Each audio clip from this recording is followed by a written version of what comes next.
অবশ্যই কুরবানি আল্লাহকে সন্তুষ্ট করার জন্য একটি বড় মাধ্যম। নিশ্চয় মানুষের কুরবানির রক্ত আল্লাহর নিকটে পৌঁছে না।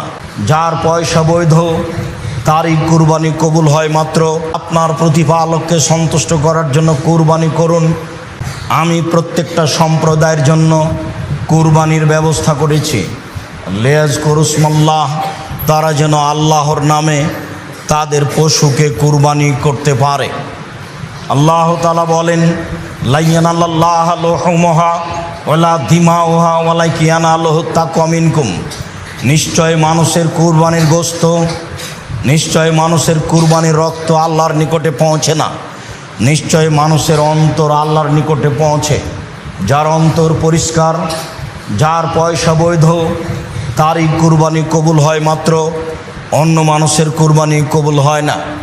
যার এ বিষয়ে অন্তর পরিষ্কার নয়, যে আল্লাহকে সন্তুষ্ট করার জন্য কুরবানি করতে পারে না, স্বার্থের উপরে কুরবানি করে, তার কুরবানি কবুল হয় না, এ কথাই ঠিক।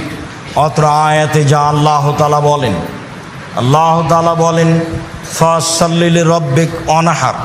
মুহাম্মদ সাল্লাল্লাহু আলাইহি সাল্লাম, আপনি আপনার প্রতিপালককে সন্তুষ্ট করার জন্য কুরবানি করুন আর সালাত আদায় করুন।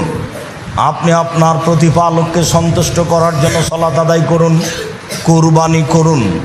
অবশ্যই কুরবানি আল্লাহকে সন্তুষ্ট করার জন্য একটি বড় মাধ্যম, যা কোরআন এবং হাদিস দ্বারা প্রমাণিত হয়।